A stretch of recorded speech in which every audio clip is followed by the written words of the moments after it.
Hi, my name is Dave Dinkel and we're here with a series called Legal Mythbusters. Tonight we're going to talk about the right of redemption. The information in this presentation is for educational purposes only, is not to be construed as legal or accounting advice. The participants are myself, Dave Dinkel is the interviewer. There's my contact information, Brian Shrouder of Sphinx, Shrouder & Carnes, PA. Brian, what is the right of redemption in foreclosure sales? Thank you, Dave. The right of redemption in foreclosure sales is a statutory right that the owner of the property or the mortgagor has to redeem the property after a final judgment of foreclosure has been entered, but before a certificate of sale has been issued by the clerk of the court. So he can get his property back. What he has to do is come in with the amount of money in the final judgment amount plus additional court costs and all, but there is a chance for him to get it back. Exactly. That's exactly what it is. There's a chance for him to get it back. Once the final judgment's been issued and the judge orders the property to be sold at auction, the owner can still get it back by paying off that judgment plus the interest and costs that have occurred since then.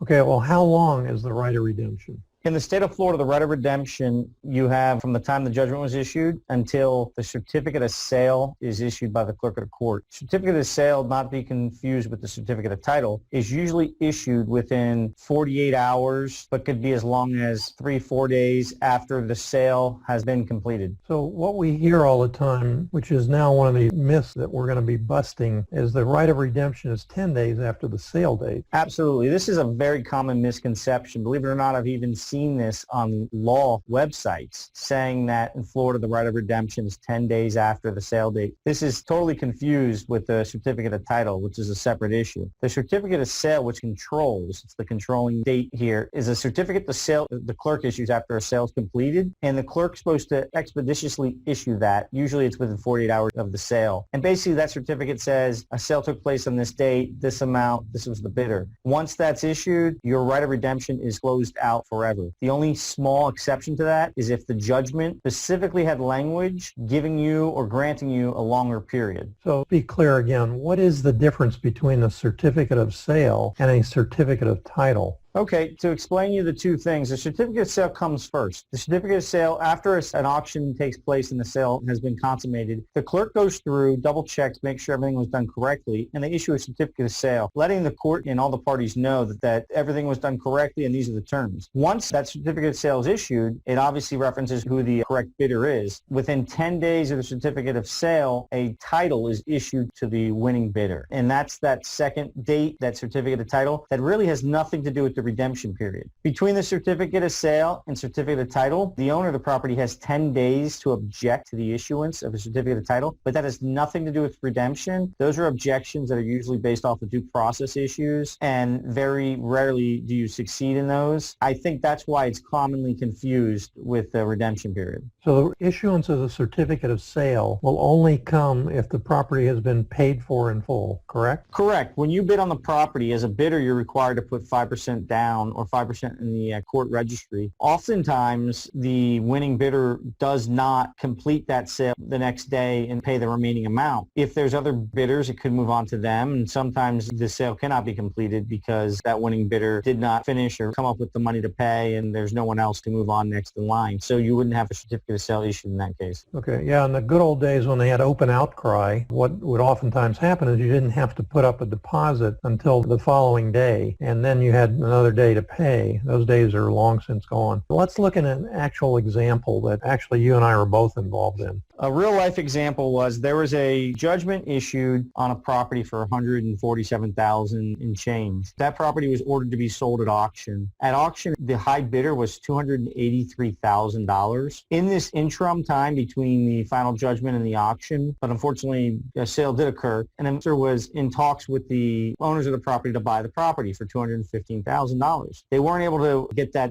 done, that sale completed in time. The auction occurred. However, they went and they were able to redeem the property 5 hours after the actual auction by exercising the right of redemption. The right of redemption amount came out to $161,000 and change. That was the final judgment plus some interest costs and court costs that accrued. But once they redeemed that amount, the property was essentially taken off the foreclosure block. The sale was not completed because there wasn't a certificate of sale, and the ownership of the property remained with the owners. The investors went forward with their contract price of $215,000, purchased the property, and ultimately were able to sell sell the property some months later for $385,000 after rehab, and I don't think it was an extensive rehab. So what are the opportunities for investors to buy at the sale without actually having to bid at the auction? Well, the first thing is the prospects. The right of redemption is an opportunity for any investor, or the prospects for the investors would be any property that has equity in it, that there would be a surplus, meaning the final judgment is less than what the property's worth. So those would be all the prospects you would have. There's plenty of opportunities. Anytime you would be able to get a payoff and pay off the property and buy it before sale, this would be an opportunity. Give you an example, back in the short sale days, we would have the sale date coming upon us and being pressing, and we're trying to get a payoff from the lender, pay it off, sell it. And unfortunately, a lot of these lenders, they wouldn't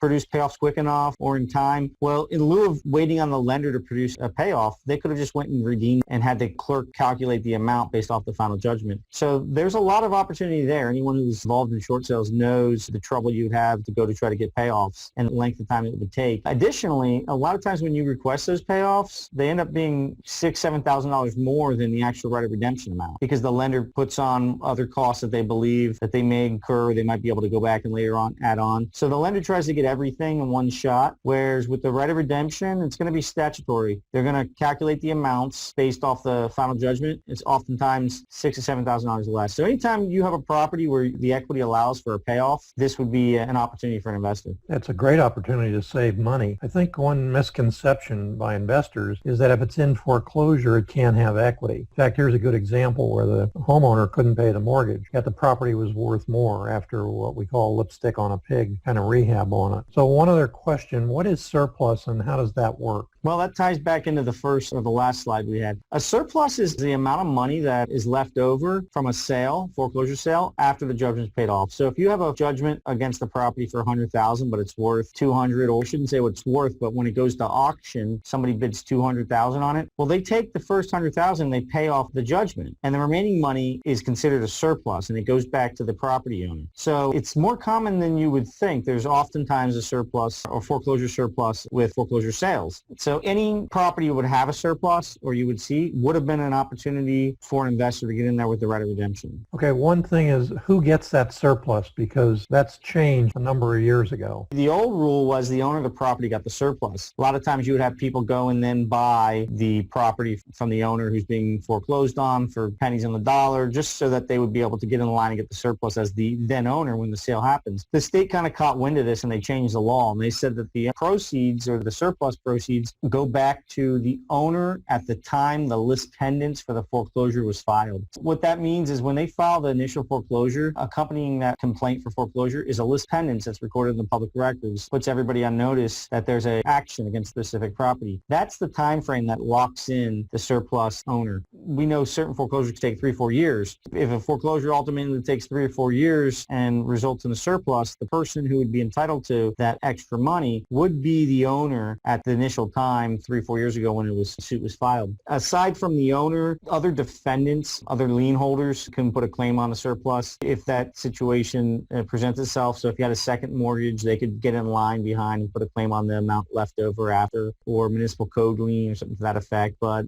generally speaking, the surplus goes back to the owner of the property at the time the list pendants or the foreclosure was initiated. One thing that I think is a misconception sometimes is that all junior liens are wiped out, including code enforcement liens. Is that true or not? Wiped out with redemption? No, wiped out with the original foreclosure. Well, if a foreclosure is done correctly and the foreclosing lien holder has a priority position, then those other ones would be wiped out as to that property, but not necessarily the obligation owed. So if you owed other properties, it wouldn't necessarily wipe it out. But if you're a first lien holder and you're foreclosing, you're going to wipe out the second lien holder's interest against that property. What about the code liens? It would wipe out the code lien's interest against that specific property. It doesn't wipe out the code lien against other properties owned by the defendant, and it also doesn't prevent the city or municipality from continuing code liens once the new owner, maybe the bank, forecloses and acquires it onto that. But it would knock them off priority under that if those code liens were not around at the time the plaintiff security was vested. Okay. They would have to be included in the motion of the court as one of the lien holders. They would absolutely have to be listed as a defendant. Not only would they have to be listed as a defendant, but their interest would have to be inferior to the mortgage holder. If you